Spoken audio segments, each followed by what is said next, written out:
Gold, trusted gold buyers. మీరు తాకట్టు పెట్టిన బంగారాన్ని విడిపించి ఈ రోజు ఉన్న మార్కెట్ ధరకు కొనబడను.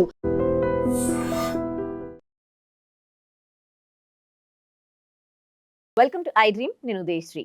యూపీఐ వంటి డిజిటల్ చెల్లింపులపై ఇప్పుడు రీసెంట్గా టాక్సేషన్ చట్టంలో చేంజెస్ వచ్చినట్లుగా మనకి సోషల్ మీడియాలో వార్తలు వైరల్ అవుతూ ఉన్నాయి. అండ్ ఆ చట్టం ప్రకారం ఇప్పటి నుంచి ఎవరైనా డిజిటల్ చెల్లింపులు, డిజిటల్ ట్రాన్సాక్షన్స్ జరిగితే దానిపైన ట్యాక్స్లు పడతాయన్నమాట. ఇది ఎప్పటి నుంచి అమలవుతుంది? అసలు ఈ న్యూస్ ఫేక్ న్యూసా, లేకపోతే నిజంగానే ఈ బిల్లు పాస్ అయిందా? లోక్సభ దీనికి ఆమోదం తెలిపిందా? దీని గురించి మనతో మాట్లాడడానికి హైకోర్టు సీనియర్ అడ్వకేట్ పృథ్వీరాజ్ గారు మనతో ఉన్నారు. మాట్లాడదాం.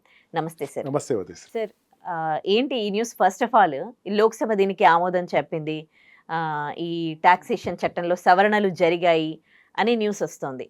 నిజంగానే సవరణలు జరిగాయా? జరిగితే ఎలాంటి సవరణలు జరిగాయి? ఇది ఫేక్ న్యూసా, లేకపోతే నిజమైన న్యూసేనా? మనకి డిజిటల్ కరెన్సీ మనం స్టార్ట్ చేయాలి అన్నది ఒక నోషన్ ఒక 10 years నుంచి నడుస్తున్నటువంటి ఒక ప్రాతిపదిక మీద ఈ డిజిటల్ కరెన్సీని తీసుకొస్తున్నాము. అంటే ప్రీవియస్ మనం ఏంటంటే మనం ఈ కార్డ్స్, స్వైపింగ్ కార్డ్స్ మనకు ఉండేది. తర్వాత వీఆర్ ఫోన్ తోటి మనం పేటిఎమ్స్ కానీ పేపాల్స్ కానీ ఏదైతే మనం చేస్తున్నాం రూపీ తోటి కానీ చేసే ట్రాన్సాక్షన్స్ అనేది కేవలం స్కానింగ్ సిస్టమ్ తోటి మనం చేయడం జరిగింది. ప్రీవియస్ ఇంతకుముందు ఫైనాన్స్ మినిస్టర్ చేసినటువంటి ఒక వ్యక్తి ఏంటి టమాటాలు మనకి మా దీంట్లో జరుగుతుందా, ఎంత ఫనీగా ఉంది అని చెప్పేసిన వాళ్ళు ఈ రోజున దాన్నే ట్రోల్ చేస్తున్నారు. ప్రతి సిస్టంలోనూ ఈ యూపీఐ పేమెంట్స్ జరుగుతున్నాయి. ఈవెన్ ఈ లాస్ట్ స్టేజ్లో ఉన్న బెగ్గర్స్ కూడా they are showing the scanner and asking please do the transaction. అంటే ఈ ట్రాన్సాక్షన్ జరగటం అన్నది కంట్రీకి చాలా అడ్వాంటేజ్. ఎంత అడ్వాంటేజ్ అంటే ట్యాక్స్ పేయర్స్ ఎక్కువ మంది పెరుగుతారు. మనం ఎప్పుడు కూడా ఒక కరెన్సీ బ్యాటిల్ అంటే బ్యాటిల్ కింద చెప్దాం. మనం డిమానిటైజేషన్ వచ్చింది. డిమానిటైజేషన్ వస్తే కొన్ని కరెన్సీస్ బ్యాన్ చేశారు, కొత్త కరెన్సీస్ వచ్చినాయి. దీన్ని చేయడానికి ఒక ఫార్ములా ఉంది, వాళ్ళకి గవర్నమెంట్ దగ్గర ఒక ఫార్ములా ఉంది. ఏది చేసినా సరే ఒక పర్వర్షన్ అన్నది జనాల్లో క్రియేట్ చేసే సెక్టర్స్ పెరుగుతాయి. వాళ్ళకి ఏంటది ఇది నచ్చదు. ఇది నచ్చదు అనే దాన్ని ఏంటంటే మార్పుని ఒప్పుకునేటువంటి పరిస్థితిలో జనాల్ని రావద్దు అని చెప్పేటువంటి జనాలు ఈ ఎల్లో మీడియాస్ని మెయింటైన్ చేస్తారు. ఎందుకంత ఖచ్చితంగా చెప్తున్నానంటే మనకి టిల్ జూన్, ఈ ఇయర్లో టిల్ జూన్, ఇంకా ఫర్దర్గా చెప్పట్లా, లాస్ట్ ఇయర్ చెప్పట్లా, ఎన్ని ట్రాన్సాక్షన్ జరుగుంటాయి అనుకుంటున్నా? అవుతాయి చాలా. 26 lakh బిలియన్ డాలర్స్ ట్రాన్సాక్షన్ జరిగినాయి. ఎంతమంది చేశారంటే 50 కోట్ల మంది చేశారు. 50 కోట్ల మంది సగం పాపులేషను, అంటే చిన్నపిల్లలు తీసేస్తే సగం పాపులేషను ఇంట్లో వైఫ్ అండ్ హస్బెండ్ ఉంటే ఒకళ్ళు ఖచ్చితంగా దాన్ని యూపీఐ ట్రాన్సాక్షన్ చేశారు, రెవెన్యూ నడిపారు. ఇప్పుడు యూపీఐ ట్రాన్సాక్షన్ 2 విధాలుగా డివైడ్ చేద్దాం. Customer oriented UPI transaction, business oriented UPI transaction. ఇప్పుడు ఉదయశ్రీకి నేను ఒక 500 ఇవ్వాలి, ఉదయశ్రీకి నేను 500 ఇవ్వాలి, లేకపోతే 5,000 ఇవ్వాలి. నాకు ఉదయశ్రీకి ఏంటంటే she asked me for general transaction. ఇది కస్టమర్ బేస్డ్ ట్రాన్సాక్షన్. ఉదయశ్రీ వెళ్ళి ఒక బ్యూటీ పార్లర్లోనో ఎక్కడో ఒక డబ్బు కట్టడానికి 5,000 కట్టింది, లేకపోతే 500 కట్టింది. ఈ రెండింటికి డిఫరెన్స్ ఏంటి Udayasri? Difference is that customer based, business based. నాకు ఉదయశ్రీకి జరిగినటువంటి ఈ ట్రాన్సాక్షన్లో 500 రూపీస్ ఏదైతే 500 to 5,000 జరిగే ట్రాన్సాక్షన్లో యూపీఐ ట్యాక్సేషన్ అనేది పెడితే కనుక మంచి పద్ధతి కాదు. ఇదే ఉదయశ్రీ వెళ్ళి షాప్లో కనుక ఒక లేకపోతే సర్వీసెస్ తీసుకున్నా ఖచ్చితంగా వాళ్ళు ట్యాక్స్ పే చేసి తీరాలి. ఈ రకంగా చేయటం వల్ల ఏమవుతుందంటే గవర్నమెంట్ అనేది లబ్ధి పొందటానికి లేకపోతే ట్యాక్సేషన్ మీదకి వెళ్ళటానికి ఆస్కారం ఉంటుంది. దీనిని డిఫరెన్షియేట్ చేయటానికి government is taking some steps. ఇప్పుడు 29 లక్షల కోట్లు ఈ జూన్ వరకు జరిగినటువంటి, అంటే జనవరి నుంచి జూన్ వరకు 29 లక్షల కోట్లు. I'm telling it's an odd figure చెప్తున్నా. 29,30,000 కోట్ల ట్రాన్సాక్షన్ జరిగింది. ఈ డబ్బంతా కూడా కస్టమర్స్ దగ్గర నడిచే డబ్బు అయితే ఇంత ఫ్లో రాదు.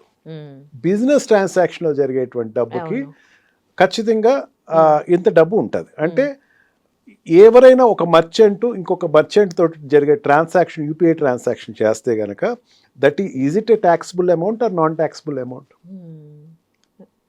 That is the government is taking.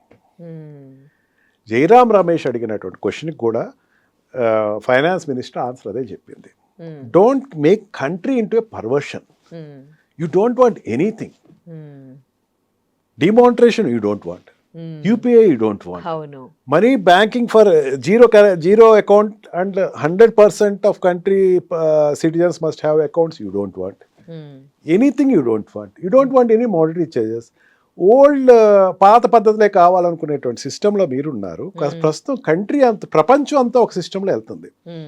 మనం ఎప్పుడైతే యూపీఐ పేమెంట్ చేసామో believe it or not, NATO countries అంటే ఈ యూరోపియన్ కంట్రీస్ కానీ కొన్ని ఏషియన్ కంట్రీస్ కానీ అమెరికా లాంటి కంట్రీస్ కానీ స్టిల్ వాళ్ళు యూపీఐలో లేరు. అవునా? ఇండియా డెవలప్ అయిందా లేదా? Definitely developed. మీరు నేపాల్ వెళ్ళండి, లేకపోతే శ్రీలంక వెళ్ళండి, ఫిలిప్పీన్స్ వెళ్ళండి, యూపీఐ ఉండదు. You have to pay cash. ఎక్కువ టూరిస్ట్ వెళ్ళేటువంటి కంట్రీస్ ఏదైతే ఉన్నాయో అక్కడ మీరు క్యాష్ ఫ్లో ఇవ్వాలి. అంటే కొంచెం డెవలప్డ్ కంట్రీస్ తీసుకుందాం, ఫ్రాన్స్ వెళ్ళండి, జర్మనీ వెళ్ళండి, కెనడా వెళ్ళండి, still you have to pay cash.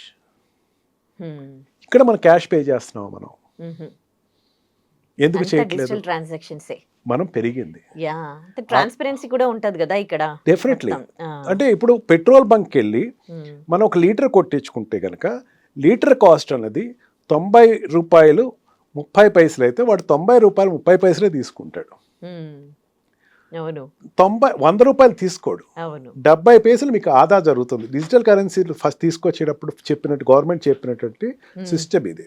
కానీ పాత ఇదివరకు ఉండేటువంటి ఫైనాన్స్ మినిస్టర్స్ వాళ్ళు ఏమన్నారంటే ఇది జరగదు అన్నారు, జరిగి చూపించారు. ఎంత జరిగి చూపించారంటే 29 లక్షల కోట్లు బై ద 2026 జూన్ కల్లా 29 లక్షల కోట్ల రూపాయలు ట్రాన్సాక్షన్ జరిగింది. It any form. మన పెద్ద పెద్ద ఈవెంట్స్ చాలా జరిగినాయి. ప్రయాగ్రాజ్ ఈవెంట్ జరిగింది, ఢిల్లీలో ఈవెంట్స్ జరిగింది. ఎట్లా జరిగినా సరే ట్రాన్సాక్షన్ అనేది it came in to light. Previous ఏమైపోయేది, కరెన్సీ మోసుకెళ్ళేవారు, ఆ సిస్టమ్ పోయింది. ఒక డే అయినా బ్యాంక్ ట్రాన్సాక్షన్ చేసుకోండి, బ్యాంక్ అయితే అన్లిమిటెడ్ ట్రాన్సాక్షన్ జరుగుతుంది. అదే మీరు ఈ పేపాల్స్లో అయితే కనుక లేదా రూపీలో కానీ పేటిఎంలో కానీ అయితే కొంచెం ట్రాన్సాక్షన్ 50,000 1 lakh రూపీస్ చేసుకోవచ్చు. But transactions will be done. మళ్ళీ ఇక్కడ కంపేర్ చేసేటప్పుడు merchant transactions different, customer transactions different. Customer transaction ఎంత చేస్తారు? మ్యాక్సిమం 5,000 చేస్తారు. మర్చెంట్ ట్రాన్సాక్షన్ ఎంత చేస్తారు? 5,000 అబోవ్ చేస్తారు. వాళ్ళకి ట్యాక్సేషన్ అనేది పెట్టాలి. ఇది ప్రపోజల్ టు ద గవర్నమెంట్. ఇప్పుడు అంటే ప్రతి ట్రాన్సాక్షన్ పైన ట్యాక్స్లు అనేవి కాదా, ఓన్లీ బిజినెస్ చేసే వాళ్ళకేనా? ఇప్పుడు తీసుకొచ్చిన చేంజెస్ ఇవేనా? బిజినెస్ చేసుకునే వాళ్ళకి taxation system is in trial process. Bill is made, trial process. అంటే ఫస్ట్ బిజినెస్ పీపుల్ కావాలి. గవర్నమెంట్ ఏం చెప్పిందంటే 29 లక్షలు. అంటే ఎందుకు చెప్తున్నానంటే ఇక్కడ ఒక సిస్టమ్ ఒకటి ఉంది. ఈ డిజిటల్ ట్రాన్సాక్షన్ చేసేటప్పుడు కొన్ని రిబేట్స్ ఇచ్చారు. చాలామందికి తెలియదు ఈ విషయం. రిబేట్స్ అండ్ కన్సెషన్స్ ఇచ్చారు. మీరు డిజిటల్లో చేస్తే కనుక ట్యాక్స్లో ఎంత రిబేట్ ఇస్తాము అన్నారు. వాళ్ళు ప్రోత్సహించడం కోసం. అది అయిపోయి 10 సంవత్సరాలు అయిపోయింది. వాళ్ళని ఆపేశారు. ఇంకా వాళ్ళకి రిబేట్ ఇవ్వటం అవసరం లేదు కదా, ఎగ్జామ్షన్స్ ఇవ్వటం. ఆ రిబేట్స్ అన్నది ఎంపీఆర్ ఏదైతే ఉందో అది తీసేశారు. అంటే వాళ్ళకి ఇచ్చేటువంటి రిబేట్ సిస్టమ్ తీసేసి వాళ్ళని కూడా స్ట్రీమ్ లైన్ మీకు ఇప్పటి నుంచి మొత్తం కట్టేసేసేయండి. ఇదివరకు ఏం చేశారంటే క్యాష్ కాకుండా మీరు ఒట్టి ఈ ట్రాన్సాక్షన్ చేస్తే మీకు చేసే ట్రాన్సాక్షన్లో ఇంత కన్సెషన్ ఇస్తున్నాము, ట్యాక్స్ కన్సెషన్ ఇస్తున్నాము అని ఒక పాలసీ ఉండేది గవర్నమెంట్ దగ్గర. దానికి ఒక పీరియడ్ ఉండేది. ఆ పీరియడ్ అయిపోయింది. ఆ పీరియడ్ అయిపోయినప్పుడు regularly they have to pay the amount.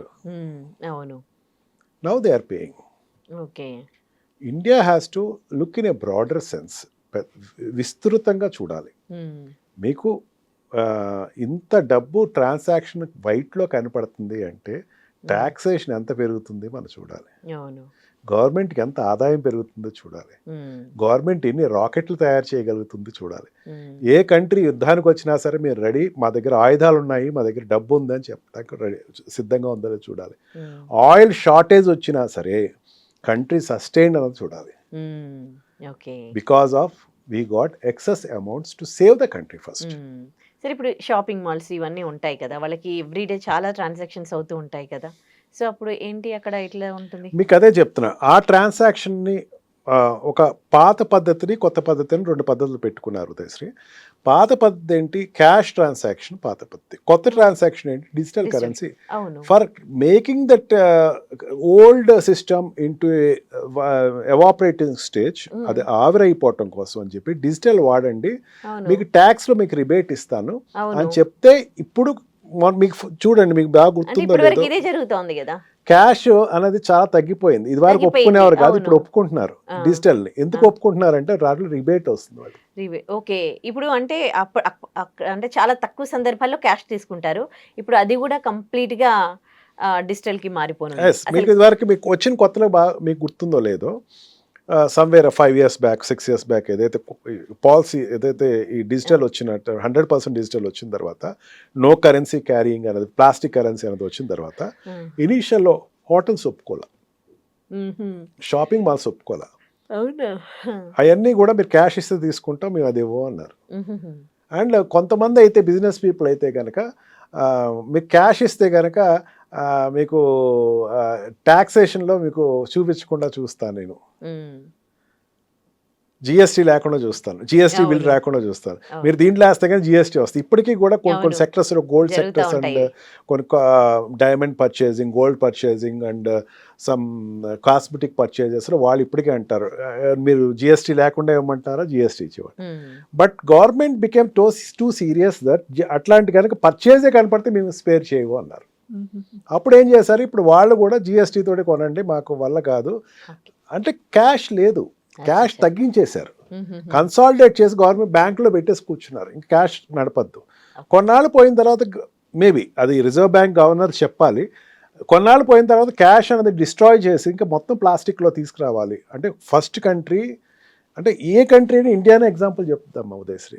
ఎందుకంటే మన దగ్గరే 1,40,00,000 మంది 140 కోట్ల మంది జనాభా ఉన్నారు. ఏదో 30 కోట్ల మంది జనాభా 40 కోట్ల మంది జనాభా చూసి భారతదేశం నేర్చుకోవాల్సిన అవసరం లేదు, మనల్ని చూసి ఇంకోటి నేర్చుకోవాలి. అందుకని మనల్ని చూపించాలని చెప్పేసి governments are making exercises where మనం ఇంకొక ఎగ్జాంపుల్ కింద ఉండాలి. Okay, ya, exactly true. అంటే ఇట్ మీన్స్ ఇప్పుడు సాధారణ ప్రజలు ఈ టాక్సేషన్ కొత్త బిల్లు గురించి భయపడాల్సిన అవసరం ఏమీ లేదమ్మా. It is nothing but A perversion. అటువంటి భయపడాల్సిన అవసరం ఏం లేదు. మహా అయితే మీరు ఎక్కువ ట్రాన్సాక్షన్ చేసుకుంటే మీ ట్రాన్సాక్షన్ లిమిట్స్ వెరిఫికేషన్ చూసుకుని దానిలో ఒక 100 రూపాయలు 200 రూపాయలు ఇట్స్ మినిమం ఎండ్స్లో వెళ్తా తప్ప it is only to catch up the business people. Okay, right. Thank you so much for the information. Thank you very much.